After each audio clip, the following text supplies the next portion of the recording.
Radhe Radhe, hello everyone. Let's begin with a new episode of My Husband's Secret.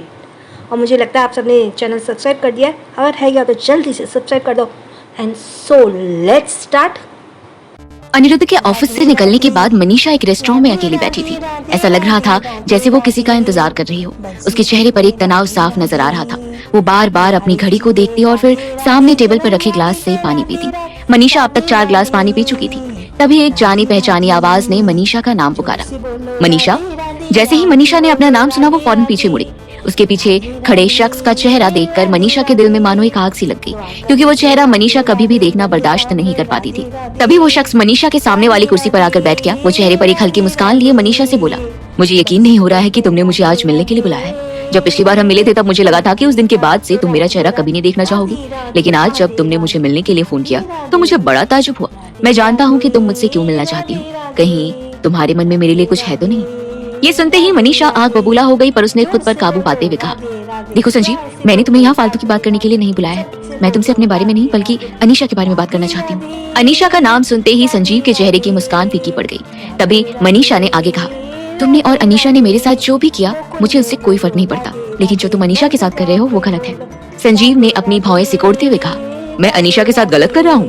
तुम्हें पता भी है तुम क्या बोल रही हो? मनीषा ने गंभीर आवाज में कहा, मैं अच्छी तरह जानती हूँ कि मैं क्या बोल रही हूँ. तुमने अनीशा के साथ जिंदगी गुजारने का वादा किया था, यहाँ तक कि तुमने मुझसे शादी तोड़ने का फैसला भी उसी की वजह से लिया था, और अब तुमने उसे भी छोड़ दिया. ये गलत नहीं तो फिर क्या है?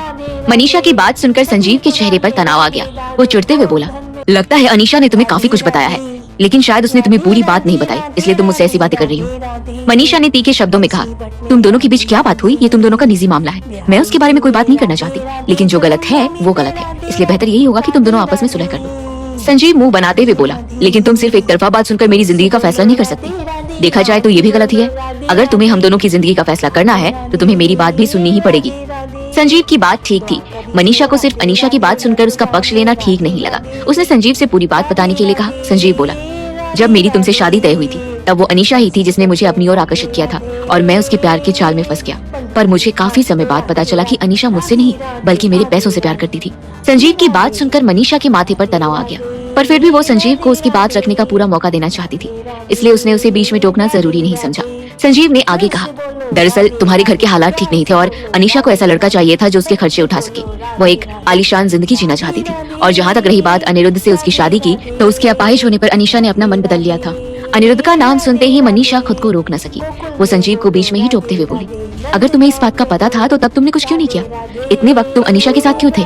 क्या इसका मतलब मैं ये समझूं कि तुम अनीशा का इस्तेमाल कर रहे थे, और जब तुम्हारा मन उससे भर गया तो तुमने इसे यूं ही छोड़ दिया? मनीषा की बात सुनकर संजीव बेचैन होते हुए बोला, तुम बिना पूरी बात जाने मुझ पर इस तरह से आरोप नहीं लगा सकती, इसलिए बेहतर है तुम मेरी पूरी बात ध्यान से सुनो.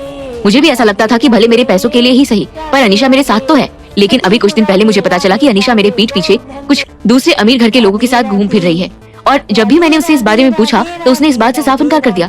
बल्कि उसकी हिम्मत तो देखो, उल्टा मुझसे ही लड़ पड़ी, और जब मैंने उसे रिश्ता तोड़ना चाहा तो मुझे ब्लैकमेल करने की धमकी देने लगी. संजीव की बात सुनकर मनीषा हक्की बक्की रह गई. वो अपनी छोटी बहन को अच्छी तरह से जानती थी. संजीव ने अनीशा के बारे में जो कुछ भी कहा था अनीशा वैसा कर भी सकती थी, पर मनीषा को ये समझ में नहीं आ रहा था कि अगर अनीशा को संजीव से नहीं बल्कि उससे पैसों से प्यार था तो फिर वो सब क्या था जो उस दिन अनीशा ने मनीषा से कहा था. यहाँ तक कि अनीशा संजीव को वापस पाने के लिए अपनी जान तक देने को तैयार हो गई थी. मनीषा को लगा कि जरूर संजीव से कोई गलत फहमी हो गई है, इसलिए उसने उसकी गलत फहमी दूर करने के लिए कहा, मुझे लगता है कि तुम अनीशा को गलत समझ रहे हो. माना उसकी दोस्ती हमेशा से ही अमीर और बड़े घर के लोगों से रही है, पर वो इस तरह से तुम्हें धोखा नहीं दे सकती. जितना मैंने उसे जाना है वो तुमसे सच में बहुत प्यार करती है. संजीव ने अपना सिर ना में हिलाते हुए कहा, तुम्हारी सबसे बड़ी प्रॉब्लम यही है मनीषा कि तुम्हें कोई भी आसानी से बेवकूफ बना सकता है. मैंने अनीशा को खुद रंगे हाथों एक अमीर इंसान के करीब आते देखा है. भला मेरी नजरें धोखा कैसे खा सकती है? संजीव की बात सुनकर मनीषा स्तब्ध रह गई, लेकिन फिर भी उसे संजीव की बात पर भरोसा नहीं हो रहा था, क्योंकि संजीव ने उसके साथ जो किया था वो भी ठीक नहीं था.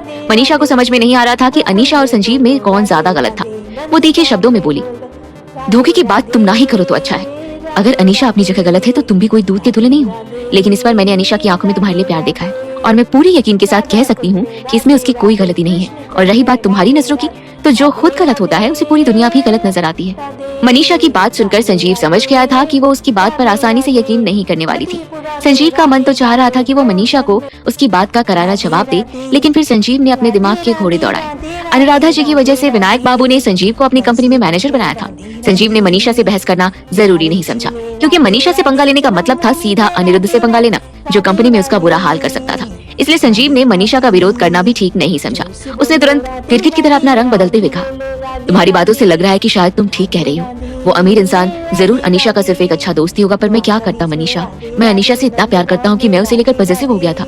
शायद मुझे उसे इस तरह ब्रेकअप नहीं करना चाहिए था, पर अब जब मेरी आंखें खुल चुकी है, मैं अनीशा के पास वापस जाना चाहता हूँ और उससे शादी करना चाहता हूँ। मनीषा संजीव की बातों में फंस गई थी। उसने मुस्कुराते हुए कहा, देर आए दुरुस्त आए। अगली बार से इस बात का ध्यान रखना कि अपनी पॉसेसिवनेस के चलते कभी भी अनीशा पर शक मत करना। कभी कभी कुछ गलतफहमियां रिश्तों को बर्बाद कर देती है। संजीव ने बनावटी मुस्कान के साथ कहा, मैं इस बात का ध्यान रखूंगा मनीषा, और थैंक यू। अगर तुम मुझे ना समझाती तो मैं अनीशा को हमेशा हमेशा के लिए खो देता। संजीव की बात सुनकर मनीषा को राहत मिली। वो एक संतुष्टि के साथ उठी और वहाँ से चली गई। मनीषा के जाते ही संजीव अपने मन में पड़ पड़ा है, अगर मुझे अपनी जॉब की चिंता ना होती तो अभी इस मनीषा को मैं ऐसा सबक सिखाता कि वो जिंदगी भर भूलती नहीं। कोई बात नहीं, एक दिन वो वक्त जरूर आएगा। संजीव के मन की बात से बेखबर मनीषा खुशी खुशी अपने ऑफिस की तरफ जा रही थी। तभी उसने अनीशा को फोन लगाया। जैसे ही अनीशा ने फोन उठाया, मनीषा खुश होती हुई बोली, अब तुम्हें परेशान होने की कोई जरूरत नहीं अनीशा। मैंने संजीव से तुम्हारे बारे में बात कर ली है। उसका कहना है कि वो भी तुमसे प्यार करता है और बहुत जल्द तुमसे शादी भी करना चाहता है। मनीषा की बात सुनकर अनीशा फोन पर खुशी से चिल्लाती हुई बोली, क्या तुम सच कह रही हो? ओह माय गॉड, मैं तुम्हें बता नहीं सकती कि मैं कितनी खुश हूँ, और ये सब तुम्हारी वजह से हुआ है। मैं तुम्हारा जितना भी शुक्रिया अदा करूँ वो कम है। सच में तुम दुनिया की सबसे अच्छी बहन हो। अनीशा को खुश देख मनीषा को हल्की राहत महसूस हो रही थी। वो धीरे से बोली, इसकी जरूरत नहीं है। मैंने जो कुछ भी किया अपनी बहन के लिए किया, लेकिन मेरी एक सलाह है, कभी भी उस इंसान को धोखा मत देना जो तुमसे प्यार करता हो। उसकी ये बात सुनकर अनीशा बोली, मैं तुम्हारी ये बात हमेशा याद रखूंगी, और आज तक मैंने तुम्हारे साथ जो कुछ भी गलत किया है उसके लिए हो सके तो मुझे माफ कर देना। इतना कहकर अनीशा ने फोन काट दिया। मनीषा के चेहरे पर हल्की सी मुस्कान आ गई। आज काफी समय बाद उसे अपनी बहन के साथ बात करके अपनेपन का एहसास हो रहा था। उसने अपना फोन अपने बैग में रखा और अपने ऑफिस की तरफ चल दी। रात के वक्त मनीषा जब अपने कमरे में पहुंची तो अनिरुद्ध वहाँ पहले से मौजूद था। आज अनिरुद्ध के चेहरे पर एक अलग ही चमक थी। मनीषा ने उसके पास जाते हुए कहा, क्या बात है, आज आप काफी खुश नजर आ रहे हैं। अनिरुद्ध ने मनीषा का हाथ पकड़कर उसे अपनी गोद में बिठाते हुए कहा, खुश तो होंगे ही, आज हमने अपनी पत्नी की इच्छा जो पूरी की है। अनिरुद्ध की बात सुनकर मनीषा की आंखों में चमक आ गई, लेकिन फिर भी उसने अपना संदेह मिटाने के लिए पूछा, क्या मतलब है आपका? अनिरुद्ध ने मनीषा के होठों को चूमते हुए कहा, हमने आपके माता पिता को हमारी कंपनी में काम करने के लिए अपॉइंट कर लिया है। अनिरुद्ध की बात सुनकर मनीषा का चेहरा खिल उठा। वो खुश होती हुई बोली, सच? पर इतनी जल्दी? अनिरुद्ध दोबारा से उसके होठों को चूमते हुए बोला, हमारी पत्नी हमसे कुछ मांगे और हम उसे फौरन ना पूरा करें, भला ऐसा कभी हो सकता है? दरअसल हमने उन्हें अपनी कंपनी के वेयर हाउस की देखरेख करने के लिए अपॉइंट किया है। वहाँ उन्हें ज्यादा काम नहीं करना पड़ेगा और उनकी सैलरी भी बहुत अच्छी है। और सबसे अच्छी बात यह है कि उन्हें हर रोज वहाँ अटेंडेंस के तौर पर अपना कार्ड पंच करना होगा, जिससे आपकी माँ की जुआ खेलने की आदत छूटने की संभावना और भी बढ़ जाएगी। अनिरुद्ध की बात सुनकर मनीषा उसके सीने से लिपट गई। उसे आज अनिरुद्ध से और भी ज्यादा प्यार हो गया था। ये उसकी अच्छी किस्मत ही थी कि अनिरुद्ध जैसा प्यार करने वाला इंसान उसे मिला। उस प्यार भरे लम्हे में वे दोनों एक दूसरे के आगोश में खोते चले गए। बाहर तेज हवा चल रही थी। 2 कदम एक घर की तरफ बढ़ रहे थे। तभी उस शख्स ने उस घर की डोरबेल बजाई। कुछ ही देर में अनीशा ने दरवाजा खोला। उसके सामने संजीव खड़ा था। संजीव ने अनीशा को अपनी बाहों में भर लिया और उसे जोर जोर से चूमने लगा। एक दूसरे के आगोश में खोते हुए वे दोनों ऊपर कमरे में चले गए और उस कमरे का दरवाजा बंद कर लिया। कुछ देर बाद उस कमरे में बिस्तर पर संजीव बिना कपड़ों के सो रहा था और उसके बगल में चादर में लिपटी अनीशा भी आंखें बंद किए हुए लेटी थी। तभी अचानक अनीशा की आंखें खुली। संजीव को सोता देख उसने अपना फोन निकाला और संजीव के सिर के पास जाते हुए उसे अपनी और संजीव की तस्वीरें ली। फिर वो अपना फोन साइड में रखकर अपने मन में बोली, अब देखती हूँ संजीव कि तुम मुझे कैसे छोड़ते हो। अगर तुमने कभी ऐसा करने की सोची भी तो तुम्हें मेरी असली ताकत का सामना करना होगा। इतना सोचते हुए अनीशा अपनी आंखें बंद करती हुई सोने की कोशिश करने लगी। उस वक्त उसके चेहरे पर एक कुटिल मुस्कान थी। अनीशा के मन में क्या चल रहा था? क्या मनीषा ये कभी जान पाएगी? जानने के लिए सुनिए अगला एपिसोड सिर्फ पॉकेट एफएम पर। राधा कुंड में राधे राधे, कृष्ण कुंड में राधे राधे राधे। रात ढल चुकी थी। अनिरुद्ध डिनर करने के बाद स्टडी में बैठा कुछ पढ़ रहा था। पूरे दिन ऑफिस की थकान के बाद मनीषा कमरे में आराम कर रही थी। उस वक्त अनिरुद्ध स्टडी में बिल्कुल अकेला था और वहाँ सन्नाटा छाया हुआ था। सिवाय अनिरुद्ध के पन्ने पलटने की आवाज के वहाँ और कोई आवाज सुनाई नहीं दे रही थी। वहाँ ज्यादा रोशनी भी नहीं थी। सिर्फ एक लैंप चल रहा था जिसकी रोशनी में अनिरुद्ध किताब पढ़ रहा था और खिड़की से आती पूनम के चांद की रोशनी ने जमीन का एक चौकोर टुकड़ा अपने नाम कर लिया था। तभी स्टडी के दरवाजे पर दस्तक हुई। अनिरुद्ध ने बिना किताब के पन्नों से अपनी नजर हटाए अंदर आने को कहा। तभी घर की एक मेड दरवाजे के अंदर दाखिल हुई। उसके हाथ में एक ट्रे थी जिस पर एक बोल रखा हुआ था। वो अनिरुद्ध के पास आती हुई बोली, सर, मैं आपके लिए सूप लेकर आई हूँ। ये सुनते ही अनिरुद्ध का ध्यान किताब के पन्नों से हट गया। अनिरुद्ध को उसकी बात बहुत अजीब लगी। अभी कुछ ही देर पहले अनिरुद्ध ने डिनर किया था, फिर अचानक वो मेड उसके लिए सूप लेकर क्यों आई थी? ये सवाल मन में आते ही अनिरुद्ध को उस मेड पर शक होने लगा। वो जानता था कि उसके दुश्मन के जासूस उसके घर तक पहुंच चुके थे, इसलिए वो किसी भी तरह का रिस्क नहीं लेना चाहता था। अनिरुद्ध ने उसे मना करते हुए कहा, मुझे भूख नहीं है, तुम ये सूप वापस ले जाओ। अनिरुद्ध के मना करते ही उस मेड के माथे पर तनाव की लकीरें उभर आई। वो अपने मन में बड़बड़ाई, पता नहीं ये दोनों भाइयों को सूप से क्या परेशानी है। उस दिन वो सिद्धार्थ भी एक बार में सूप पीने को राजी नहीं हुआ था, पर मुझे किसी भी हाल में से ये सूप पिलाना होगा, वरना किए कराए पर पानी फिर जाएगा। उसने बहाना बनाते हुए अनिरुद्ध से कहा, सर, अनुराधा मैडम ने मुझे ये सूप आपको देने के लिए कहा है। अगर मैंने उनकी बात नहीं मानी तो मुझ पर बिना बात के बरस पड़ेंगी, इसलिए मैं आपसे गुजारिश करती हूँ कि आप ये सूप पी लीजिए। उस मेड की बात सुनकर अनिरुद्ध का शक यकीन में बदल गया। वो अच्छे से जानता था कि उसकी माँ ने आज तक उसकी कभी परवाह नहीं की, फिर आज अचानक उन्हें ऐसा करने की क्या जरूरत पड़ गई। अनिरुद्ध उस मेड के इरादों को समझने में कामयाब हो गया। उसने मेड की तरफ देखते हुए कहा, ठीक है, अगर तुम चाहती हो कि मैं ये सूप पीऊं तो पहले तुम्हें इस सूप को खुद पीना होगा। अनिरुद्ध की बात सुनकर उस मेड के चेहरे पर हवाइयां उड़ने लगी। वो बिना कोई जवाब दिए वैसे ही खड़ी रही। अनिरुद्ध उसकी तरफ गौर से देखे जा रहा था और उसे उसके चेहरे के बदलते भाव साफ नजर आ रहे थे। तभी अचानक स्टडी के बाहर से मनीषा की आवाज आई, अनिरुद्ध, क्या आप अभी भी स्टडी में ही हैं? जैसे ही मनीषा की आवाज सुनाई दी वैसे ही अचानक से उस मेड ने सूप की ट्रे टेबल पर रखी और अपनी साड़ी में छुपा बड़ा सा छुरा निकालकर खड़ी हो गई। उसे ऐसा करता देख अनिरुद्ध की आंखें बड़ी हो गई। इससे पहले अनिरुद्ध कुछ समझ पाता, अचानक से उस मेड ने वो छुरा अपने सीने में घोंप दिया। ऐसा होते देख अनिरुद्ध के होश उड़ गए। उसने उसे रोकने के लिए अपने हाथ उसकी तरफ बढ़ाए, पर जैसे ही उसका हाथ उस मेड के करीब पहुंचा वैसे ही उस मेड ने एक झटके में अपने सीने से वो छुरा निकालकर अनिरुद्ध के हाथ में पकड़ा दिया और जोर से चीखी। वो चीख सुनकर स्टडी के बाहर खड़ी मनीषा तेजी से स्टडी के अंदर आई। अपने सामने का नजारा देखकर मनीषा दंग रह गई। उसके सामने उस मेड की साड़ी गहरे लाल रंग से लटपट थी और उसके सामने व्हील चेयर पर बैठे अनिरुद्ध के हाथ में खून से सना एक बड़ा सा छुरा था। वो देखते ही मनीषा की चीख पूरे स्टडी में गूंज गई। तभी अचानक वो मेड दर्द से कराही। उसे ऐसी हालत में देखकर मनीषा के पैरों तले जमीन खिसक गई। अचानक से वो मेड मनीषा को देखकर चिल्लाते हुए बोली, मुझे अनिरुद्ध ने मार डाला, आप मेरी मौत का बदला जरूर लेना। वो शब्द सुनकर मनीषा की रूह कांप गई। तभी उस मेड की आंखें बंद हो गई। उसके बेहोश होते ही अनिरुद्ध अपने हाथ से छुरा छोड़कर व्हीलचेयर से उठता हुआ सीधा उसकी तरफ भागा। उसने उसे अपनी तरफ पलटते हुए होश में लाना चाहा, लेकिन उस मेड का पूरा शरीर बेजान पड़ा था। पूनम की चांद की हल्की रोशनी में फर्श पर फैला खून पूरा काला नजर आ रहा था और उस चांदनी में अनिरुद्ध की काली छाया उस औरत के चेहरे पर किसी ग्रहण की तरह पड़ रही थी। दरवाजे के पास खड़ी मनीषा किसी मूर्ति की तरह जम गई थी। उसके हाथ पैर फूल गए थे और उसकी सांसें थमी हुई महसूस हो रही थी। तभी अनिरुद्ध ने उस औरत के सीने के घाव पर अपना रुमाल रखकर दबाया जिससे उसका खून बहना बंद हो जाए, लेकिन कुछ ही पलों में वो रुमाल गर्म बहते लाल खून में भीग गया। अनिरुद्ध ने चिल्लाते हुए मनीषा से कहा, मनीषा, आप जल्दी से किसी को मदद के लिए बुलाइए, इसे जल्दी हॉस्पिटल ले जाना होगा। अनिरुद्ध की आवाज सुनकर मनीषा वापस होश में आई। कुछ ना समझ में आने पर उसने सीधा कैलाश को फोन लगाया। कैलाश, जल्दी से स्टडी में आओ, किसी की जान खतरे में है और हाँ, एम्बुलेंस को भी बुला लो। इतना कहकर मनीषा ने फोन काट दिया। मनीषा की बात सुनकर कैलाश घबरा गया। वो फौरन स्टडी में आया। अपने सामने का दृश्य देखकर कैलाश के भी होश उड़ गए। वो घबराते हुए अनिरुद्ध के पास जाकर बोला, सर, आप ठीक तो हैं? ये सब कैसे हुआ?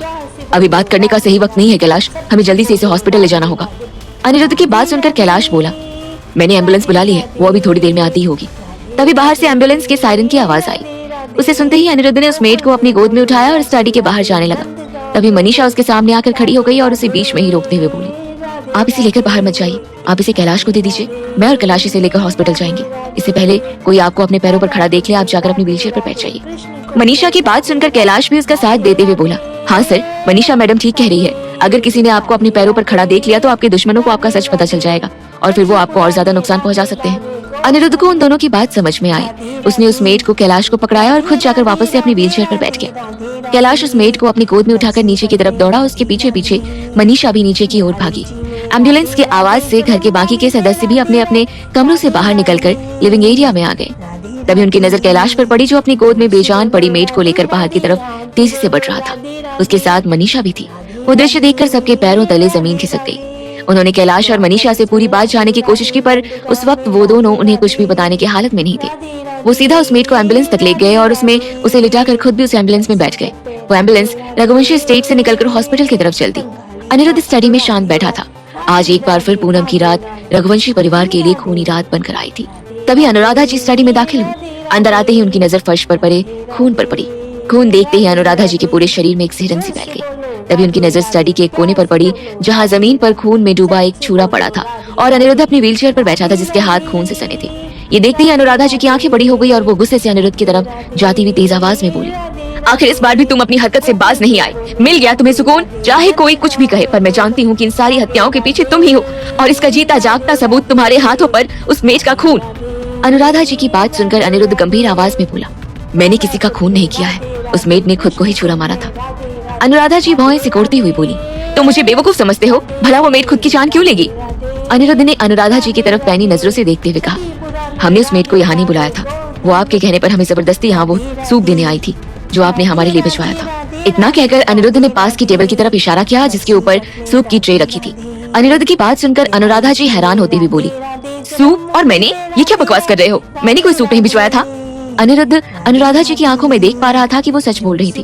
अनिरुद्ध ने अनुराधा जी को पूरी बात बताई। पूरी बात सुनने के बाद अनुराधा जी को जैसे सांप सूंघ गया। तभी अनिरुद्ध बोला, हम जानते हैं कि आप हम पर यकीन नहीं करेंगी, लेकिन हमें लगता है वो मेड हमें फंसाने की कोशिश कर रही थी। अनुराधा जी गुस्से से बोली, क्या सच है और क्या झूठ, वो जल्दी ही सबके सामने आ जाएगा। इतना कहकर अनुराधा जी स्टडी से बाहर निकल गई। इधर वो एम्बुलेंस हॉस्पिटल पहुंची। उस मेड को स्ट्रेचर पर लिटाकर सीधा इमरजेंसी में ले जाया गया। कैलाश और मनीषा भी उसके साथ इमरजेंसी में दाखिल हुए। वहाँ कुछ डॉक्टर्स की टीम उस बेजान पड़ी मेड को घेरकर उसका निरीक्षण करने लगी। उस माहौल में मनीषा की हालत बहुत खराब थी। रह रहकर उसकी आंखों के सामने वो दृश्य घूम रहा था, जिसमें वो मेड खून से लथपथ जमीन पर पड़ी थी और उसके पास अनिरुद्ध हाथ में खून से सना छुरा लेकर बैठा था। वो याद रह रहकर मनीषा के रोंगटे खड़ी कर रही थी। तभी इमरजेंसी से एक डॉक्टर बाहर आकर मनीषा से बोला, आई एम सॉरी, खून ज्यादा बह जाने के कारण हम उसे बचा नहीं सके। मनीषा के शरीर की नसें जम गई। वो किसी मूर्ति की तरह डॉक्टर की तरफ देखने लगी। तभी अचानक उसका फोन बजा। जैसे ही उसने अपने फोन की तरफ देखा, उसके हाथ कांपने लगे। उसके फोन पर अनिरुद्ध का कॉल आ रहा था। मनीषा ने हिम्मत करते हुए फोन उठाया। दूसरी तरफ से अनिरुद्ध की आवाज आई, मनीषा आप कैसी हैं? आप हॉस्पिटल पहुंची या नहीं? उस मेड की हालत अब कैसी है? मनीषा के मुंह से आवाज नहीं निकल रही थी। उसकी चुप्पी से अनिरुद्ध घबरा गया। वो बेचैन होते हुए बोला, आप कुछ बोल क्यों नहीं रही है मनीषा? हमें आपकी फिक्र हो रही है। हमें आपको हॉस्पिटल नहीं भेजना चाहिए था। हम आपको वापस लेने तुरंत आ रहे हैं। इससे पहले अनिरुद्ध फोन काटता मनीषा धीरे से बोली, यहाँ आने से अब कोई फायदा नहीं है। वो मेड अब इस दुनिया में नहीं रही। मनीषा की बात सुनकर अनिरुद्ध सुन्न पड़ गया। वो चौंकते हुए बोला, क्या? कुछ देर उन दोनों के बीच एकदम शांति छा गई। फिर अनिरुद्ध धीमी आवाज में बोला, हमारा यकीन करिए मनीषा, हमने उस मेड का खून नहीं किया। उसने खुद ही अपने सीने में वो छुरा मारा था, जिससे वो आपके सामने हमें फंसा सके। ये जरूर हमारे दुश्मनों का काम है। वो इतने ज्यादा खतरनाक है कि उनकी भेजी हुई उस मेड ने अपनी जान लेने से पहले एक बार भी नहीं सोचा। भले ही ये सारी दुनिया हमारा विश्वास न करे, लेकिन अगर आपका विश्वास हमारे ऊपर से उठ गया तो हम जिंदा नहीं रह पाएंगे। अनिरुद्ध हर तरीके से मनीषा के सामने अपनी बेगुनाही साबित करने की कोशिश कर रहा था, लेकिन मनीषा उसकी किसी भी बात का कोई जवाब नहीं दे रही थी। वो अभी भी किसी मूर्ति की तरह जमी हुई थी। मनीषा के कानों में उस मेड की आवाज लगातार गूंज रही थी, मुझे अनिरुद्ध ने मार डाला, आप मेरी मौत का बदला जरूर लेना। मनीषा के कुछ ना बोलने पर अनिरुद्ध का दिल बैठा जा रहा था। उसे ऐसा लगने लगा था कि शायद उसके दुश्मन अपने मकसद में कामयाब हो गए थे। आज उसे मनीषा का भरोसा भी अपने ऊपर से हटता हुआ नजर आ रहा था। आज अनिरुद्ध खुद को अपने दुश्मनों के सामने हारा हुआ महसूस कर रहा था। तभी अचानक रघुवंशी स्टेट में पुलिस के सायरन की आवाज गूंजने लगी।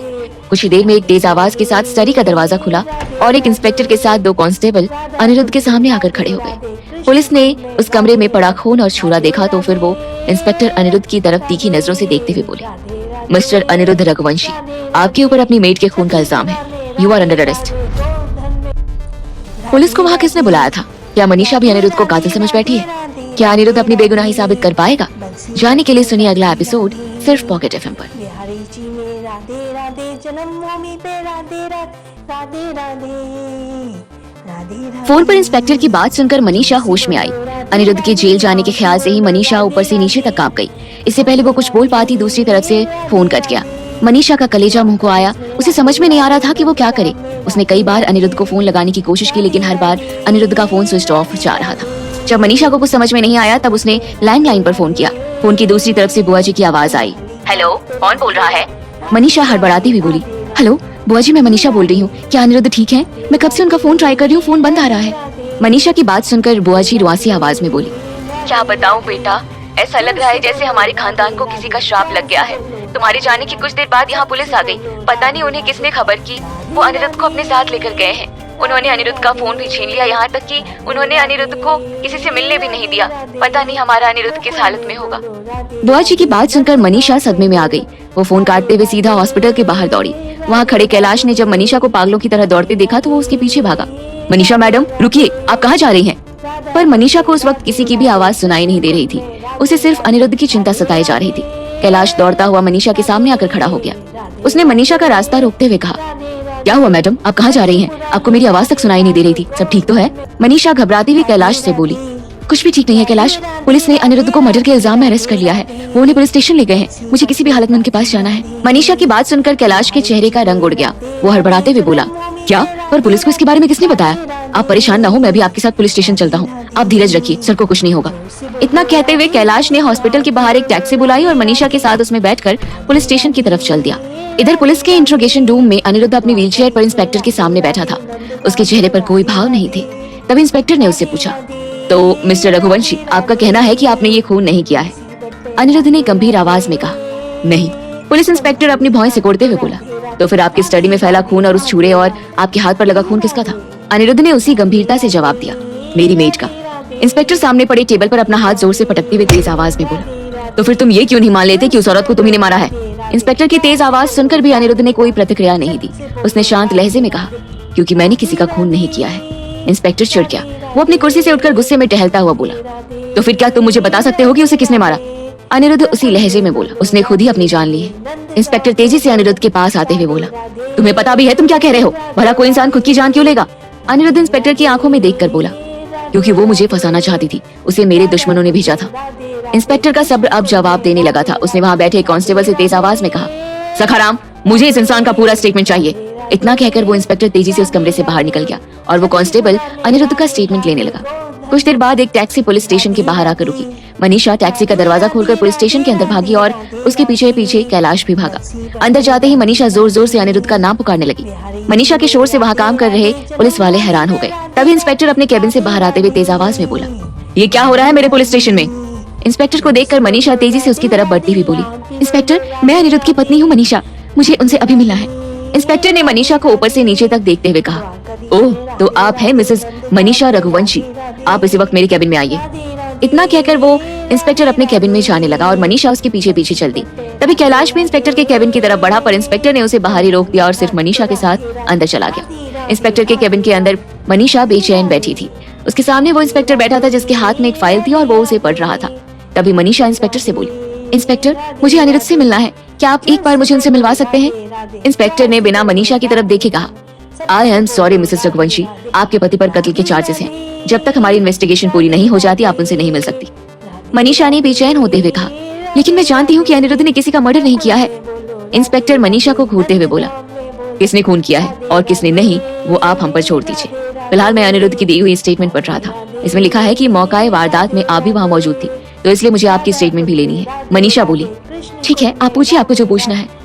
इंस्पेक्टर ने एक नजर उस फाइल पर डालते हुए कहा, इसमें लिखा है कि जब आप स्टडी में गई तब तक वो औरत जिंदा थी। यहाँ तक कि उसने आपसे ये भी कहा था कि अनिरुद्ध ने उसे मारा है और उसने आपसे अपने खून का बदला लेने के लिए भी कहा। क्या ये सच है? मनीषा ने हिचकिचाते हुए कहा, हाँ ये सच है। इंस्पेक्टर ने दूसरा सवाल किया, उस वक्त स्टडी में उस औरत के पास अनिरुद्ध या आपके अलावा कोई और भी था? मनीषा ने धीरे से अपना सिर ना में हिलाते हुए कहा, जी नहीं। इंस्पेक्टर ने जोर से वो फाइल टेबल पर फेंकते हुए कहा, फिर आप कैसे कह सकती हैं कि उस औरत को अनिरुद्ध ने नहीं मारा? इंस्पेक्टर की बात सुनकर मनीषा कुछ देर के लिए शांत हो गई। वो उस फाइल को उठाकर अनिरुद्ध का स्टेटमेंट पढ़ने लगी। जैसे जैसे मनीषा वो फाइल पढ़ रही थी वैसे वैसे उसकी आंखें बड़ी होती जा रही थी। अचानक से उसे कुछ ध्यान आया। वो इंस्पेक्टर से बोली, मुझे लगता है कोई अनिरुद्ध को फंसाने की कोशिश कर रहा है, क्योंकि अगर अनिरुद्ध को उस औरत को मारना ही होता तो स्टडी में क्यों मारते? वो एक ऐसी जगह है जहाँ कोई भी आसानी से आ सकता है। ऊपर से जब मैंने बाहर से आवाज लगाई उसी वक्त क्यों मुझे उस मेड की चीख सुनाई दी? किसी के आने का एहसास होते ही अनिरुद्ध भला उसे उसी वक्त क्यों मारेंगे? और सबसे अहम बात, जब मेरे सामने वो मेड जख्मी हालत में जमीन पर पड़ी थी तब उसने मुझसे मदद मांगने की बजाय मुझसे ये क्यों कहा कि अनिरुद्ध ने मुझे मारा है और मुझे उसकी मौत का बदला लेना होगा? इन सब बातों का सीधा मतलब ये है कि कोई है जो अनिरुद्ध को फंसाने की कोशिश कर रहा है। मुझे लगता है आपको इसे अच्छे से जांच करना चाहिए। मनीषा की बात सुनकर इंस्पेक्टर चुप था। मनीषा ने किसी वकील की तरह सोचते हुए वो सारे सवाल पूछे थे। इंस्पेक्टर ने अपने मन में सोचा, ये दोनों पति पत्नी बातों के बड़े धनी हैं। अगर इनके पास बातें ना हो तो इन्हें कोई पूछे भी नहीं। मनीषा टकटकी बांधे इंस्पेक्टर की तरफ देखे जा रही थी। तभी इंस्पेक्टर अपनी चुप्पी तोड़ते हुए बोला, ठीक है, मैंने आपका स्टेटमेंट रिकॉर्ड कर लिया है। अभी आप अपने घर जाइए, जब आपकी जरूरत पड़ेगी तब हम आपको वापस बुलाएंगे। इंस्पेक्टर के ऐसा कहते ही मनीषा वापस से उससे विनती करती हुई बोली, लेकिन इंस्पेक्टर, मैं सिर्फ एक बार अनिरुद्ध से मिलना चाहती हूँ। भले ही आप मुझे उनसे बात करने का मौका ना दे, पर क्या एक बार मैं उन्हें सिर्फ दूर से ही देख सकती हूँ? इंस्पेक्टर ने वापस से अपना सिर ना में हिलाते हुए कहा, मिसेस रघुवंशी, आप समझ क्यों नहीं रही हैं? ये एक मर्डर केस है और जब तक अनिरुद्ध को कोर्ट में पेश नहीं किया जाता, मैं किसी को भी उनसे मिलने की इजाजत नहीं दे सकता। ये कानून के सख्त खिलाफ है। मनीषा के कई बार बोलने पर भी इंस्पेक्टर ने उसकी बात नहीं मानी। हताश होकर मनीषा वहाँ से बाहर चली गई। मनीषा के बाहर निकलते ही कैलाश तेजी से उसके पास आते हुए बोला, क्या हुआ मैडम, इंस्पेक्टर ने क्या कहा? मनीषा ने निराश होते हुए जवाब दिया, ये लोग किसी को भी अनिरुद्ध से मिलने नहीं दे सकते। कैलाश ने गुस्से से कहा, ऐसे कैसे मिलने नहीं दे सकते? मैं अभी इस इंस्पेक्टर को सबक सिखाता हूँ। मनीषा ने कैलाश को रोकते हुए कहा, नहीं कैलाश, तुम कुछ भी ऐसा वैसा मत करना, क्योंकि तुम्हारी कुछ भी करने से हमारा केस और ज्यादा बिगड़ सकता है। अभी हमें घर चलना होगा। आगे क्या करना है उसे सोचने के लिए मुझे थोड़ा वक्त चाहिए। मनीषा की बात सुनकर कैलाश वहीं रुक गया। उसे मनीषा की बात सही लगी। उसने बिना कुछ बोले अपना सिर हाँ में हिला दिया। कैलाश और मनीषा एक टैक्सी पकड़कर वापस रघुवंशी स्टेट पहुंचे। तभी मनीषा को घर के गेट पर भरत खड़ा हुआ मिला। मनीषा टैक्सी से वहीं उतर गई। कैलाश को आगे जाने के लिए कहा। कैलाश के वहाँ से जाने के बाद मनीषा भरत के पास गई। मनीषा को देखते ही भरत ने उससे कहा, मैं पुलिस स्टेशन ही आ रहा था मनीषा। मुझे जैसे ही पता चला कि यहाँ खून हुआ है, वैसे ही मैं यहाँ चला आया। यहाँ आकर मुझे पता चला कि खून के इल्जाम में पुलिस अनिरुद्ध को अपने साथ ले गई है। लेकिन ये सब कैसे हुआ? मनीषा भरत से बोली कि जो कुछ भी हुआ है उसके पीछे जरूर अनिरुद्ध के दुश्मनों का हाथ है, पर अभी मेरे पास इस बात का कोई सबूत नहीं है। मनीषा ने भरत को सारी बात बताई। सब कुछ सुनने के बाद भरत बोला, मुझे यकीन ही नहीं हो रहा है कि उस मेड ने खुद की जान ले ली। इस बात से ये समझ में आता है कि अनिरुद्ध के दुश्मन कुछ ज्यादा ही खतरनाक है। लेकिन तुम फिक्र मत करो, मैं अनिरुद्ध की मदद करने का कोई रास्ता जरूर ढूंढ निकालूंगा। मनीषा को भरत की बात से दिलासा मिला, पर उसका मन अभी भी अनिरुद्ध को देखने के लिए तड़प रहा था। वो भरत से बोली, पुलिस ने मुझे अनिरुद्ध से मिलने तक नहीं दिया। मैं बस अनिरुद्ध को एक बार देखना चाहती हूँ। क्या तुम एक बार कुछ ऐसा कर सकते हो जिससे मैं अनिरुद्ध से एक बार मिल पाऊँ? मनीषा की बात सुनकर भरत बोला, ये काम थोड़ा मुश्किल जरूर है पर नामुमकिन नहीं। मैं कुछ सोचता हूँ। अभी अंदर जाओ, जैसे ही मुझे कुछ पता चलेगा मैं तुम्हें इन्फॉर्म करूंगा। भरत की बात मानकर मनीषा घर तो चली आई, पर उस रात उसे नींद नहीं आई। उस कमरे का हर कोना मनीषा को अनिरुद्ध की याद दिला रहा था। इस बार अनिरुद्ध से उसका मिलना उसे बहुत ही मुश्किल नजर आ रहा था, लेकिन मनीषा ने फिर भी हार नहीं मानी। उसके अंदर एक हिम्मत अभी भी बाकी थी जो उसे अनिरुद्ध से मिली थी। इधर पुलिस स्टेशन में बैठा इंस्पेक्टर मनीषा और अनिरुद्ध के स्टेटमेंट पढ़ रहा था। दोनों फाइल्स पढ़ने के बाद वो खुद से बोला, इन दोनों के स्टेटमेंट के हिसाब से उस औरत ने खुद को छुरा मारा। उन दोनों के अलावा और कोई वहाँ था भी नहीं, जिस हिसाब से ये सुसाइड केस बनता है। अगर ये सच हुआ तो हमें अनिरुद्ध को रिहा करना होगा। तभी अचानक एक कांस्टेबल अंदर आते हुए बोला, सर, आपसे मिलने सरोजनी नगर के एसएचओ आए हैं। इंस्पेक्टर बोला, एसएचओ सरोजनी नगर? भला उन्हें मुझसे क्या काम हो सकता है? खैर, तुम उन्हें अंदर भेजो। कांस्टेबल बाहर चला गया और कुछ समय बाद एक पुलिस वाला इंस्पेक्टर के केबिन में दाखिल हुआ। इंस्पेक्टर उससे विनम्रता से बोला, जी बताइए, इतनी रात गए आपको मुझसे क्या काम है? वो पुलिस बोला, आज जिस औरत का रघुवंशी स्टेट में कत्ल हुआ है उस सिलसिले में मैं आपको कुछ बताना चाहता हूँ। ये सुनकर इंस्पेक्टर के कान खड़े हो गए। वो हैरानी से बोला, क्या बताना चाहते हैं आप? वो एसएचओ बोला, उस औरत का कत्ल अनिरुद्ध रघुवंशी ने ही किया है। एसएचओ की बात सुनकर इंस्पेक्टर अपनी कुर्सी से खड़ा होते हुए बोला, क्या? लेकिन आप ये इतने यकीन के साथ कैसे कह सकते हैं? वो एसएचओ एक कुटिल मुस्कान के साथ बोला, क्योंकि मरने से पहले इस औरत ने मुझे खुद ये बात बताई थी। क्या वो एसएचओ सच बोल रहा था? भरत अनिरुद्ध की मदद कैसे करेगा? क्या मनीषा अनिरुद्ध को बचा पाएगी? जानने के लिए सुनिए अगला एपिसोड सिर्फ पॉकेट एफएम पर।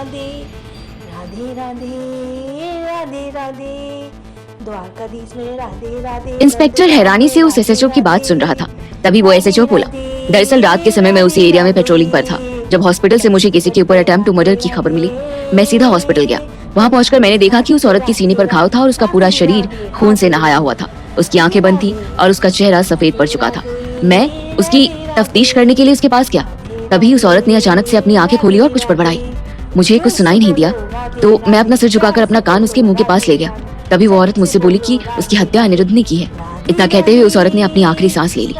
एसएचओ की हर बात को वो इंस्पेक्टर बड़े ध्यान से सुन रहा था। पूरी बात सुनने के बाद इंस्पेक्टर बोला, ठीक है, मैं बयान रिकॉर्ड कर लेता हूँ। हो सकता है आगे भी हमें आपकी जरूरत पड़े। फिलहाल अभी अपनी स्टेटमेंट लिखवाकर आप जा सकते हैं। एसएचओ ने हाँ में अपनी गर्दन हिलाई और अपनी स्टेटमेंट लिखवा दी। इंस्पेक्टर ने हर स्टेटमेंट को पढ़कर एक रिपोर्ट तैयार किया और उस रिपोर्ट को लेकर अपने सीनियर ऑफिसर के पास चला गया। दरअसल ये एक हाई प्रोफाइल केस था और उसे छोटे स्तर पर नहीं संभाला जा सकता था, इसलिए इंस्पेक्टर ने अपने सीनियर ऑफिसर को भी उसमें शामिल करना जरूरी समझा। सूरज चढ़ाया था और अपने कमरे में बिस्तर पर लेटी मनीषा बड़ी मुश्किल से थोड़ा सो पाई थी। तभी उसका फोन बजा। फोन की घंटी सुनकर मनीषा ने अपनी आंखें खोली। उसकी आंखें पूरी तरह से लाल थी। उसकी आंखों से ये साफ समझ में आ रहा था कि रात भर उसकी आंखें गम के समंदर में डूबी हुई थी। मनीषा ने फौरन अपना फोन उठाते हुए कहा, हेलो पीटर, कल रात। पीटर ने उसकी बात बीच में काटते हुए कहा, सिस्टर इन लॉ, मैं सब जानता हूँ। ओल्ड मैन कैलाश ने मुझे सब बता दिया है। मैंने रात से ही अपने आदमियों को काम पर लगा दिया था और अभी मुझे जो खबर मिली है वो कुछ खास अच्छी नहीं है। पीटर की बात सुनकर मनीषा के दिल की धड़कनें तेज हो गई। उसने हड़बड़ाते हुए पूछा, क्या हुआ? अनिरुद्ध ठीक तो है ना? पीटर ने एक गहरी सांस लेते हुए कहा, ब्रदर इस वक्त बहुत बड़ी मुसीबत में है। इंस्पेक्टर को एक नया गवाह मिला है जिसने पूरा केस ही पलट दिया है। मनीषा ने हैरानी से कहा, गवाह? कौन सा गवाह? पीटर ने उससे पूछा, कल रात जब आप उस औरत को हॉस्पिटल लेकर गई थी तब क्या वहाँ पर कोई पुलिस ऑफिसर मौजूद था? मनीषा ने याद करते हुए कहा, हाँ, हमारे वहाँ पहुँचने के बाद एक पुलिस अफसर आया तो था और वो सीधा इमरजेंसी में चला गया था। पीटर बोला, उस पुलिस अफसर ने ये बयान दिया है कि मरने से पहले उस औरत को थोड़ी देर के लिए होश आया था और उसने उसे ये कहा कि उसकी जान अनिरुद्ध ब्रदर ने ली है। ये सुनते ही मनीषा के पैरों तले जमीन खिसक गई। वो तेज आवाज में बोली, क्या बकवास है ये? अगर ऐसा कुछ हुआ होता तो मुझे इसी समय पता चल गया होता। पीटर ने बोला, इस बार जरूर ब्रदर के दुश्मनों ने कुछ बड़ा प्लान किया है। जो लोग ब्रदर को फंसाने के लिए एक मेड को सुसाइड करने पर मजबूर कर सकते हैं वो सच में बहुत खतरनाक है। उस पुलिस अफसर के बयान के बाद इंस्पेक्टर ने ब्रदर को डिस्ट्रिक्ट जेल में भेज दिया है और अब उसका वहाँ से निकलना बहुत मुश्किल हो गया है। मनीषा की आंखों के सामने मानो अंधेरा छा गया। वो हड़बड़ाते हुए बोली, नहीं, वो अनिरुद्ध को इस तरह से कैद नहीं कर सकते। पीटर, क्या तुम अनिरुद्ध को बचाने के लिए कुछ कर सकते हो? पीटर बोला, जो मुझसे बन पड़ेगा मैं वो जरूर करूंगा। फिलहाल मुझे ब्रदर की बहुत फिक्र हो रही है, न जाने उसके साथ डिस्ट्रिक्ट जेल में क्या बर्ताव हो रहा होगा। पीटर की बात ने मनीषा को अंदर से डरा दिया। वो बोली, मैं अभी डिस्ट्रिक्ट जेल के लिए निकल रही हूँ। मेरे होते हुए अनिरुद्ध को कुछ नहीं हो सकता। इतना कहकर मनीषा ने फोन काटा और बिना देरी किए वहाँ से निकल गई। मनीषा पागलों की तरह अनिरुद्ध से मिलने जा रही थी। उसे ये भी ध्यान नहीं रहा कि वो ड्राइवर के साथ गाड़ी में बैठकर डिस्ट्रिक्ट जेल के लिए निकले। वो पैदल ही रघुवंशी स्टेज से बाहर निकल गई। जब उसे ध्यान आया कि डिस्ट्रिक्ट जेल तो बहुत दूर है, तब उसने एक टैक्सी पकड़ी और जेल की तरफ निकल गई। डिस्ट्रिक्ट जेल पहुंचकर मनीषा सीधा अंदर की तरफ भागी। तभी अचानक एक संतरी ने उसे दरवाजे पर ही रोक लिया। अरे अरे, कहाँ भागी जा रही हो तुम? क्या तुम्हें ये भी नहीं पता कि अंदर जाने के लिए तुम्हें परमिशन लेनी होगी? मनीषा उस संतरी से बोली, भैया प्लीज मुझे एक बार अंदर जाने दीजिए, मेरे पति अंदर हैं, मुझे उनसे बस एक बार मिलना है। संतरी ने मनीषा को ऊपर से नीचे तक देखा। उसके कपड़े बुरे हाल में थे और उन पर लगा खून सूख गया था। मनीषा इतनी जल्दी घर से निकली थी कि वो पिछली रात के कपड़े तक नहीं बदल पाई थी। उसकी आंखें पूरी तरह से लाल थी और उसका चेहरा मुरझाया हुआ लग रहा था।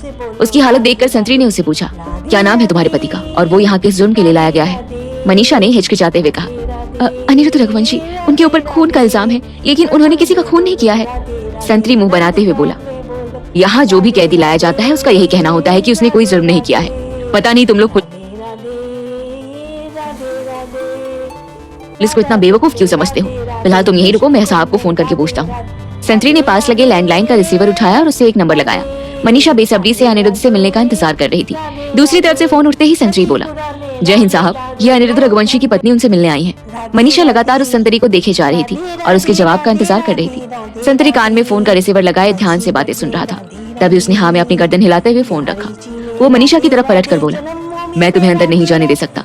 तुम्हें तुम्हारे पति से मिलने के ऑर्डर्स नहीं है। संतरी की बात सुनकर मनीषा का दिल बैठ गया। उसने हड़बड़ाते हुए संतरी से कहा, देखिए भैया, प्लीज मुझे एक बार अंदर जाने दीजिए, मैं ज्यादा समय नहीं लूंगी, बस मुझे एक बार अपने पति को दूर से ही देखना है। संतरी चिढ़ते हुए बोला, तुम्हारे पति के ऊपर बहुत ही संगीन इल्जाम लगे हैं, किसी को भी उसे मिलने की इजाजत नहीं है, इसलिए बेहतर यही है कि तुम यहाँ से चले जाओ। मनीषा वहीं खड़ी अनिरुद्ध से मिलने की जिद कर रही थी, पर वो संतरी उसकी एक भी बात सुनने के लिए राजी नहीं था। जब मनीषा अपनी जिद पर अड़ी रही तब वो संतरी बहुत ज्यादा चिढ़ते हुए बोला, लगता है तुम इस तरह नहीं मानोगी। संतरी ने किसी को तेज आवाज लगाते हुए कहा, सविता जी, इन्हें यहाँ से बाहर कीजिए, न जाने कब से यहाँ खड़ी तमाशा कर रही हैं। संतरी की आवाज पर वहाँ एक लेडी कांस्टेबल आई। उसने मनीषा को पकड़ा और घसीटते हुए डिस्ट्रिक्ट जेल के कंपाउंड के बाहर लेके जाने लगी। मनीषा जोर जोर से चिल्लाती रही कि उसे एक बार अनिरुद्ध से मिलने दिया जाए, पर किसी ने उसकी एक न सुनी। तभी वो लेडी कांस्टेबल मनीषा को जेल कंपाउंड के बाहर ले गई और उसे सड़क पर जोर से धक्का दिया। मनीषा तेजी से जाकर सड़क पर गिरी। इससे पहले मनीषा खुद को संभाल पाती, वो लेडी कांस्टेबल कंपाउंड के अंदर घुसी और जेल का दरवाजा बंद कर लिया। मनीषा सड़क से उठकर दरवाजे की तरफ भागी और अपना हाथ दरवाजे पर जोर जोर से पीटने लगी। उसकी लाख कोशिशों के बावजूद भी वो दरवाजा नहीं खुला। आखिर में मनीषा हार मानकर वहीं दरवाजे के बाहर जमीन पर बैठ गई। उसकी आंखों से लगातार आंसू बहे जा रहे थे, पर उस वक्त उसकी सिसकियां सुनने वाला कोई भी मौजूद नहीं था। उसकी आंखों से लगातार आंसू बहे जा रहे थे। हार कर मनीषा वहाँ से पैदल ही वापस लौट चली। मनीषा को उसकी दुनिया खत्म होती हुई नजर आ रही थी। अनिरुद्ध के बिना उसकी जिंदगी का कोई मोल नहीं था। इस बार मनीषा को ये डर सता रहा था कि वो शायद अनिरुद्ध से फिर कभी मिल ना पाए। अपनी जिस किस्मत पर मनीषा को विश्वास होने लगा था, आज वही किस्मत उसे एक बार फिर से धोखा दे रही थी। जो हिम्मत अनिरुद्ध ने उसके अंदर जगाई थी, आज वो हिम्मत टूटने लगी और उसकी टूटने का कारण खुद अनिरुद्ध ही था। मनीषा का विश्वास आज खुद पर से उठने लगा था। उसने अनिरुद्ध से जो वादे किए थे वो उसमें से एक भी पूरा नहीं कर पाई थी। उसके दिल का एक हिस्सा चीख चीख कर उसे ये कह रहा था कि वो किसी भी कीमत पर अनिरुद्ध को नहीं बचा सकती थी। अनिरुद्ध की उसकी जिंदगी में ना होने के डर से मनीषा का पूरा शरीर किसी भट्टी की तरह तप रहा था। वो बिना किसी सुध के सड़क पर चली जा रही थी। उसे ध्यान भी नहीं था कि वो कहाँ जा रही है। देखते ही देखते वो बहुत दूर एक सुनसान इलाके में पहुंच गई। जब मनीषा को आगे जाने का रास्ता बंद दिखाई दिया तब वो जाकर होश में आई। उसने अपने आसपास देखा, वहाँ ना तो कोई इंसान दिखाई दे रहा था और ना ही कोई जानवर। दूर दूर तक सिर्फ जंगल नजर आ रहा था। मनीषा ने खुद को संभाला और वापस वहाँ से लौटने के लिए पीछे मुड़ी। मनीषा अभी कुछ कदम ही आगे चली थी कि तभी अचानक एक आकृति उसके सामने आकर खड़ी हो गई। अचानक से उस शख्स के सामने आते ही एक बार को मनीषा घबरा गई, पर जब उसने उस शख्स का चेहरा देखा तो उसकी घबराहट कम हो गई। पर उस जाने पहचाने चेहरे के पीछे अपने खतरनाक इरादे लिए जो शख्स खड़ा था, उसकी गुस्से से भरी आंखें मानो मनीषा को जलाकर राख कर देने वाली थी। मनीषा के सामने खड़ा शख्स कोई और नहीं बल्कि शिरीष था। शिरीष को अपने सामने देख मनीषा उससे बोली, शिरीष, तुम यहाँ क्या कर रहे हो? अगर तुम मुझसे अनिरुद्ध के बारे में पूछना चाहते हो तो मुझे माफ करना। मैं इस वक्त उस बारे में कोई बात नहीं कर सकती, पर मैं तुम्हें इतना जरूर बता दूं कि अनिरुद्ध बेकसूर है और उसने कुछ नहीं किया। शिरीष मनीषा को गुस्से से देखते हुए बोला, मैं यहाँ अनिरुद्ध के लिए नहीं बल्कि तुम्हारे लिए आया हूँ। ये सुनकर मनीषा हैरानी से उसकी तरफ देखने लगी। उसे शिरीष का बर्ताव थोड़ा अजीब लग रहा था। तभी शिरीष गुस्से से बोला, उन्हें लगा था कि वो मुझे कैद करके रख सकते हैं, पर वो मेरे इंतकाम को नहीं जानते थे, इसलिए बहुत दिन तक वो मुझे बांध कर नहीं रख सके। तुम तक पहुँचने के लिए मैंने एक लंबा सफर तय किया है और अब तुम्हें मुझसे कोई नहीं बचा सकता। इतना कहते हुए शिरीष ने अपनी जेब से एक बड़ा सा चाकू निकाला। उस चाकू की धार देखकर मनीषा घबरा गई। वो घबराती हुई बोली, देखो शिरीष, अगर ये कोई मजाक है तो मैं तुम्हें बता दूं कि अभी मैं किसी भी तरह के मजाक के मूड में नहीं हूँ। शिरीष आंखों में अंगारे लिए हुए बोला, मजाक तो तुमने मेरी जिंदगी का बना दिया है और आज मैं तुमसे उसका बदला लेकर ही रहूंगा, तभी मुझे सुकून मिलेगा। मनीषा पूरी तरह से हैरान थी। उसे शिरीष के इरादे कुछ ठीक नहीं लग रहे थे। वो गुस्से से शिरीष से बोली, आखिर तुम मुझसे चाहती क्या हो? तुम यहाँ मेरा फायदा उठाने आए हो या फिर मुझसे तुम्हें पैसे चाहिए? शिरीष ने तीखी नजरों से मनीषा को देखते हुए कहा, ना ही मैं तुम्हारा फायदा उठाना चाहता हूँ और ना ही तुम्हारे पैसे लूटने आया हूँ। मैं बस तुम्हारे सुंदर से चेहरे को अपने चाकू से बर्बाद करना चाहता हूँ। इतना कहकर शिरीष मनीषा की तरफ बढ़ा। मनीषा ने आने वाले खतरे का अनुमान लगा लिया था। इससे पहले शिरीष मनीषा पर हमला करता, मनीषा ने शिरीष के दोनों पैरों के बीच जोर से एक लात मारी। शिरीष दर्द से कराहता हुआ जमीन पर गिर पड़ा। सही मौका देखकर मनीषा तेजी से वहाँ से भागी। मनीषा बिना पीछे मुड़े सामने की तरफ तेजी से दौड़ी जा रही थी। शिरीष को क्या हो गया था, ये सोचने का वक्त उसके पास नहीं था। तभी अचानक मनीषा के पैर पर कोई चीज जोर से आकर टकराई और मनीषा अपना संतुलन खोते हुई जमीन पर गिर गई। मनीषा ने पलटकर अपने पैर के पास देखा तो वहाँ एक ईंट पड़ा था और उसके पैर में चोट आ गई थी। तभी मनीषा ने अपनी नजरें उठाकर अपने सामने देखा, जिससे उसके होश उड़ गए। हाथ में चाकू लिए शिरीष उसकी तरफ भागा चला आ रहा था। शायद वो मनीषा की जिंदगी का आखिरी पल था और अपनी मौत सामने देखते हुए मनीषा ने अपनी आंखें बंद कर ली। क्या मनीषा का अंत उसके करीब आ गया था? क्या मनीषा अनिरुद्ध को वापस देख पाएगी? अनिरुद्ध को बचाने के लिए पीटर क्या करेगा? जानने के लिए सुनिए अगला एपिसोड सिर्फ पॉकेट एफएम पर।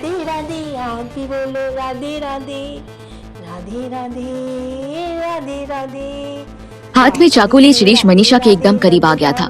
मनीषा ने अपनी आंखें बंद कर ली और अगले ही पल आने वाली अपनी मौत का इंतजार करने लगी। तभी अचानक एक तेज आवाज हुई और उस जंगल में शिरीष की चीख गूंज गई। उस चीख को सुनकर मनीषा ने जल्दी से अपनी आंखें खोली। उसके सामने शिरीष हाथ में चाकू लिए किसी मूर्ति की तरह खड़ा था, पर उसकी पलकें बार बार झपक रही थी। ऐसा लग रहा था जैसे वो धीरे धीरे अपने होश खोता जा रहा है। तभी शिरीष के हाथ से चाकू छूटकर जमीन पर गिरा और उसके साथ ही शिरीष भी जमीन पर ढेर हो गया। शिरीष के सिर के पीछे से खून बह रहा था जो पूरी जमीन पर फैल रहा था। तभी मनीषा की नजर शिरीष के पीछे खड़े शख्स पर पड़ी जो हाथ में ईंट लिए स्तब्ध खड़ा था। वो शख्स कोई और नहीं बल्कि भरत था। भरत की आंखें जमी हुई लग रही थी, जिनमें हल्की सी नमी नजर आ रही थी। उसके हाथ में पकड़ी ईंट पर खून लगा हुआ था और भरत बेजान नजरों से शिरीष की तरफ देख रहा था। तभी मनीषा भरत का नाम पुकारती जमीन से उठ खड़ी हुई। मनीषा की आवाज सुनते ही भरत वापस से अपने होश में आया। वो अपने हाथ में पकड़ा ईंट छोड़कर मनीषा की तरफ बढ़ा। मनीषा, तुम ठीक तो हो ना? तुम्हें कहीं चोट तो नहीं आई? मनीषा ने अपने पैर की तरफ देखते हुए कहा, मैं ठीक हूँ, बस मेरा पैर थोड़ा सा दुख रहा है। तभी मनीषा जमीन पर बेहोश पड़े शिरीष की तरफ देखते हुए भरत से बोली, पर मुझे समझ में नहीं आ रहा कि शिरीष मुझे मारना क्यों चाहता है। भरत ने मनीषा की बात टालते हुए कहा, अभी ये सब जानने का सही समय नहीं है। हमें पहले जल्दी से शिरीष को हॉस्पिटल लेकर जाना होगा, नहीं तो उसकी जान को खतरा हो सकता है। मनीषा को भरत की बात ठीक लगी। भरत अपनी कार लेकर आया और जमीन पर बेहोश पड़े शिरीष को अपनी गोद में उठाते हुए कार के अंदर लिटाया। फिर वो मनीषा के साथ कार में बैठा तेजी से हॉस्पिटल की तरफ अपनी गाड़ी भगाई। कुछ ही देर में भरत की कार हॉस्पिटल पहुंच गई। भरत फौरन गाड़ी से उतरा और शिरीष को अपनी गोद में उठाता हुआ इमरजेंसी की तरफ भागा। उसके साथ मनीषा भी तेजी से उसके पीछे जाने लगी। घायल शिरीष को देखकर हॉस्पिटल स्टाफ फौरन स्ट्रेचर लेकर भरत के पास आए और भरत ने शिरीष को उस पर लिटा दिया। शिरीष के सिर से लगातार खून बहे जा रहा था। तभी इमरजेंसी के डॉक्टर ने शिरीष के सिर का घाव देखते हुए कहा, ब्लड लॉस बहुत हो गया है और शायद इसके सिर में अब तक क्लॉट भी बन गया होगा। हमें इसका फौरन ऑपरेशन करना होगा, नहीं तो ये जिंदा नहीं बच पाएगा। डॉक्टर की बात सुनकर भरत हड़बड़ाते हुए बोला, आपको जो करना है कीजिए डॉक्टर, पर किसी भी तरह इसकी जान बचाइए। डॉक्टर ने भरत को देखते हुए उससे पूछा, आप पेशेंट के कौन लगते हैं और ये चोट कैसे लगी इन्हें? भरत सोच में पड़ गया। उसकी आंखों में एक दर्द साफ नजर आ रहा था। कुछ देर की चुप्पी के बाद भरत अपना गला साफ करते हुए बोला, ये मेरा दोस्त है, हमारा किसी बात पर झगड़ा हो गया था और हाथापाई में इसे गहरी चोट लग गई। भरत की बात सुनकर डॉक्टर उसे हैरान नजरों से देखने लगा। तभी डॉक्टर बोला, ये एक पुलिस केस है, बिना पुलिस कंप्लेंट के हम इनका इलाज नहीं कर सकते। डॉक्टर की बात सुनकर मनीषा और भरत चौंक गए। भरत डॉक्टर को समझाते हुए बोला, डॉक्टर इस वक्त इसे इलाज की सख्त जरूरत है, नहीं तो ये मर जाएगा। आप चाहे तो पुलिस को यहाँ बुलवा लीजिए, मैं यहीं रुका हुआ हूँ। मैं पुलिस के सामने अपना गुनाह कबूल कर लूंगा, लेकिन प्लीज मैं आपसे विनती करता हूँ कि इसका ऑपरेशन जल्द से जल्द शुरू कीजिए। भरत डॉक्टर को हर तरह से समझाने की कोशिश कर रहा था। आखिर डॉक्टर भरत की बात मान गया और अपने स्टाफ से ऑपरेशन थिएटर तैयार करने के लिए कहा। हॉस्पिटल स्टाफ शिरीष को सीधा ऑपरेशन थिएटर में ले गया। मनीषा और भरत ऑपरेशन थिएटर के बाहर ही खड़े डॉक्टर के बाहर आने का इंतजार कर रहे थे। तभी मनीषा भरत के पास आकर बोली, भरत तुम्हें डॉक्टर को ये नहीं बताना चाहिए था कि शिरीष तुम्हारी वजह से घायल हुआ है। अगर पुलिस ने तुम्हें अरेस्ट कर लिया तो? भरत धीमी आवाज में बोला, मैंने जो कुछ भी किया है सब सोच समझ कर किया है।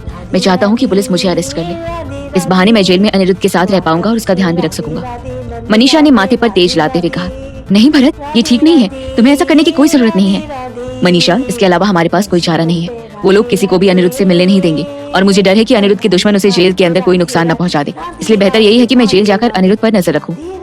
भरत की बात सुनकर मनीषा को अनिरुद्ध की और चिंता होने लगी, लेकिन फिर भी उसे भरत का खुद को पुलिस के हवाले कर देना ठीक नहीं लग रहा था। तभी मनीषा के मन में एक सवाल उठा। उसने भरत से पूछा, पर मुझे समझ में नहीं आया कि शिरीष मुझे मारना क्यों चाहता है? कहीं वो अनिरुद्ध के दुश्मनों से तो नहीं मिला हुआ? मनीषा की बात सुनकर भरत का चेहरा सफेद पड़ गया। वो जानता था कि शिरीष मनीषा को उसकी वजह से ही नुकसान पहुंचा रहा था, पर वो ये बात मनीषा से कैसे कहता? वो मनीषा को इस सच से अनजान रखना चाह रहा था कि शिरीष मनीषा से इसलिए बदला लेना चाह रहा था क्योंकि उसे लगता था कि मनीषा की वजह से ही भरत और उसका ब्रेकअप हुआ था। भरत बात बदलते हुए बोला, मैं नहीं जानता, पर मुझे नहीं लगता कि शिरीष का अनिरुद्ध के दुश्मनों से कोई संबंध है। मनीषा ने कुछ याद करते हुए कहा, तो फिर उसने मुझसे ये क्यों कहा कि वो मुझसे बदला लेना चाहता है? आखिर मैंने उसका बिगाड़ा ही क्या है? भरत ने मनीषा की बात का कोई जवाब नहीं दिया और छत की तरफ देखने लगा। तभी ऑपरेशन थिएटर का दरवाजा खुला और डॉक्टर बाहर आया। डॉक्टर को आते देख भरत ने उसकी तरफ तेजी से बढ़ते हुए पूछा, क्या हुआ डॉक्टर, अब शिरीष कैसा है? भरत और मनीषा डॉक्टर की तरफ टकटकी बांध देख रहे थे और उसके जवाब का बेसब्री से इंतजार कर रहे थे।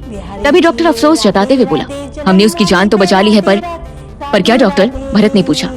उसके सिर पर गहरी चोट लगी थी जिस वजह से उसके ब्रेन को काफी नुकसान पहुंचा है और वो कोमा में चला गया है। डॉक्टर की बात सुनकर भरत और मनीषा के पैरों तले जमीन खिसक गई। भरत की आंखों से आंसू छलक उठे। उसे अपने किए पर पछतावा हो रहा था, लेकिन उस वक्त उसने जो कुछ भी किया था वो सिर्फ मनीषा की जान बचाने के लिए किया था। तभी पीछे से किसी की भारी आवाज आई, मिस्टर भरत। वो आवाज सुनकर भरत और मनीषा जैसे ही पीछे मुड़े, उनकी आंखें फटी की फटी रह गई। उनके पीछे एक इंस्पेक्टर और 2 कांस्टेबल खड़े थे। वो इंस्पेक्टर भरत के नजदीक आते हुए बोला, आपके ऊपर अटेम्प्ट टू मर्डर के चार्जेस लगे हैं, आपको अभी हमारे साथ पुलिस स्टेशन चलना होगा। इंस्पेक्टर की बात सुनकर मनीषा ने बड़ी बड़ी आंखों से भरत की तरफ देखा। भरत के चेहरे पर डर नहीं था, बल्कि उसके चेहरे पर एक दुख छाया हुआ था। वो डॉक्टर की तरफ पलटते हुए बोला, डॉक्टर आप शिरीष का ख्याल रखिएगा। उसके बाद भरत मनीषा की तरफ मुड़ते हुए बोला, मुझे अभी जाना होगा मनीषा, तो अपना ख्याल रखना और अगर हो सके तो शिरीष का भी। भले ही उसने तुम पर हमला किया हो, पर मैं जानता हूँ कि शिरीष ने जो कुछ भी किया वो किसी बहकावे में आकर किया है। वो दिल का बुरा इंसान नहीं है। इतना कहकर भरत पुलिस के साथ वहाँ से चला गया और मनीषा शांत खड़ी बड़ी बड़ी आंखों से उसे जाते हुए देखती रही। भरत के जाने के कुछ देर बाद मनीषा हॉस्पिटल से वापस रघुवंशी स्टेट आ गई। वो अभी घर के अंदर घुसी ही थी कि तभी उसने देखा कि घर के बाकी सदस्य लिविंग एरिया में बैठे थे। मनीषा को आता देख बुआ जी उसकी तरफ तेजी से बढ़ी और उसका हाथ पकड़ती हुई बोली, मनीषा हमें पता चला कि तुम अनिरुद्ध से मिलने डिस्ट्रिक्ट जेल गई थी। कैसा है अनिरुद्ध? क्या उसने तुमसे बात की? बुआ जी की फिक्र देखकर मनीषा का दिल बैठ गया। वो उन्हें किस मुंह से बताती कि वो लाख कोशिशों के बावजूद भी अनिरुद्ध से नहीं मिल पाई। उस वक्त मनीषा बहुत हारा हुआ महसूस कर रही थी। एक भरत ही था जिससे वो अपनी हर परेशानी शेयर कर सकती थी, पर अब वो भी उसकी हिम्मत बनने के लिए वहाँ मौजूद नहीं था। यह सब सोचते हुए मनीषा की आंखें भर आईं और वो बुआ जी से लिपटकर जोर जोर से रोने लगी। मनीषा की ऐसी हालत देखकर बुआ जी काफी घबरा गई। वो मनीषा को अंदर लेकर आई और सोफे पर बिठाकर उसे पानी पीने को दिया। वहाँ विनायक बाबू और अनुराधा जी भी बैठे हुए थे। विनायक बाबू और बुआ जी मनीषा को संभाल रहे थे, जबकि अनुराधा जी शांत बैठी थी। उनके चेहरे से ये मालूम पड़ रहा था कि उन्हें मनीषा की ज्यादा फिक्र नहीं थी, लेकिन फिर भी उनके चेहरे पर एक हल्की सी चिंता साफ नजर आ रही थी। पानी के कुछ घूंट पीने के बाद मनीषा ने खुद को संभाला। उसकी बेहतर हालत देखते हुए बुआ जी ने फिर से उससे सवाल किया, क्या हुआ मनीषा, तुम रो क्यों रही हो? कहीं अनिरुद्ध किसी बड़ी मुसीबत में तो नहीं है?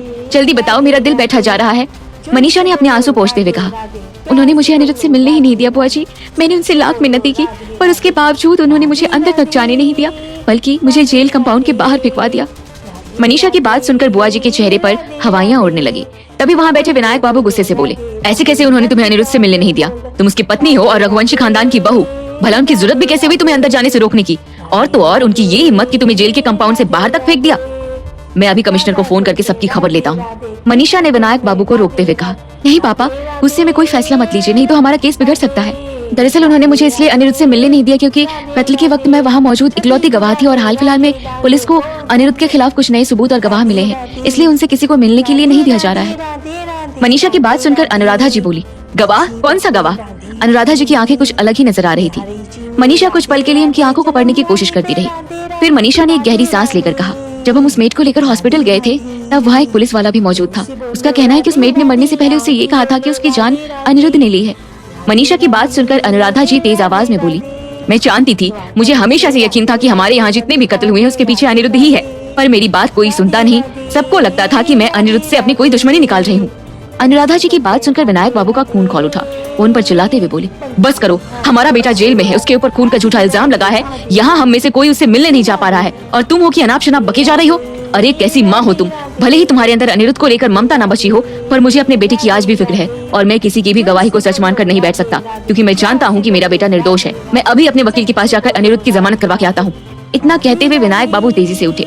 अनिरुद्ध के लिए वो इतना ज्यादा चिंतित थे कि वो उसके लिए कुछ भी करने को तैयार थे। मनीषा और बुआ जी ने उन्हें रोकने की बहुत कोशिश की, पर विनायक बाबू किसी की भी सुनने को तैयार नहीं थे। वो तेजी से दरवाजे की तरफ बढ़े, तभी अचानक उनके कदम अपने आप रुक गए।